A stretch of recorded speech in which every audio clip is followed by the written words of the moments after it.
Regular Fox News guest Father Jonathan Morris weighed in on the issue of presidential candidates and their faith. Let's watch. Well, potential Republican White House hopefuls make the case for faith this weekend at the Faith and Freedom Coalition in Iowa. The Debbie Wasserman Schultz of this world, when does life begin? When does the baby have rights? In most places on earth, they believe that your rights come from your government and from your laws.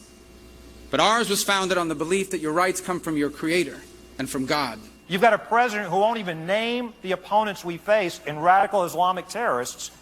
But don't worry, he's keeping us safe from those medieval Christians that might come back. 9 Republicans spoke, but did they toe the line on social issues to avoid alienating a larger group? Well, here to weigh in is Fox News religion contributor Father Jonathan Morris. Thanks for being with us. My pleasure. Yeah, it's a tough line to walk, isn't it? It is. One thing that is very certain is you can't fake religion.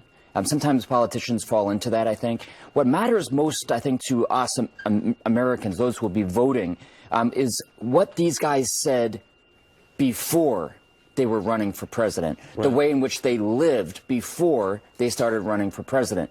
And I think they have to be very clear about the values that they believe in, not making stuff up in order to get votes. And then people will say, you know, I like him even if I disagree with some of his beliefs. I like the fact because I can trust him to be who he says he is. So how should faith inform a public official's life? Well, if it doesn't inform your life, then it's not faith. Because faith is a set of beliefs, right? It's a belief in God. It's a belief that there are eternal consequences for your actions.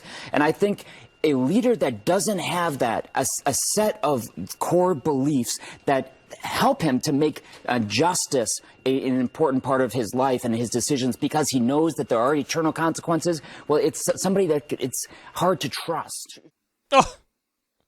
Yes, it's hard to trust atheists in political office because they're not afraid of eternal consequences.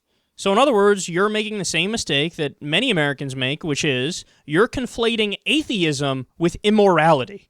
If somebody says to you, I don't believe in God, what you take away from that is, oh, then why are you not killing people and raping them? Ooh. Now, the response to this is, of course, it's not the atheists who have an issue. It's the people who would ask that question who have an issue. Because if the only reason why you're not raping people and killing people is because you think there's a space ferry that's preventing you from doing it and the space ferry isn't even really there, you're the ones with problems. As Penn Jillette always says, and I think this is brilliant, he says, I've already raped and killed all the people I want to rape and kill. 0, bitch! How many do you want to rape and kill? What the fuck is wrong with you? Now, this argument is so tired and it's so silly, and it's from fucking like 1200s. The idea of, oh, if you're not afraid of eternal consequences, how can I trust you with power? Well, what about the opposite argument, son? How about that? How about the idea that religious people think that this is a fucking practice round, and the real thing happens after you die, and you hang out with Elvis Presley and Marilyn Monroe and Jesus in heaven, which doesn't exist? How about that? If you think you're going to paradise after this, then why am I supposed to believe that you have incentive to act properly here? If you think you're a good person by definition and you think that you're going to go to a better place when you die, well, then why would I think you're going to act properly on this earth? So we could easily flip that argument back on you.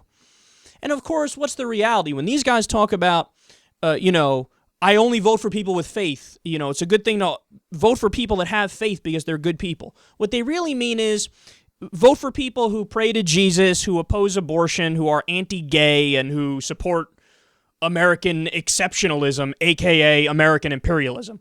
So in other words, your understanding of morality and what faith brings to people is the opposite of what it should be.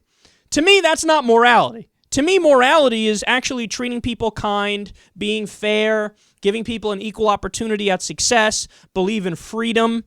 I mean, those are things that are more rational. And understand, man, the reason why it makes sense to vote for not only liberals, but for atheists is that most of the time, if you talk to atheists, they'll tell you, we believe in making this life as good as possible because we think this may be our only chance at being conscious. So, we want to try to knock it out of the park this time around. This isn't the practice round. We don't know if we're going anywhere after this. We don't believe in this paradise idea that you just made up.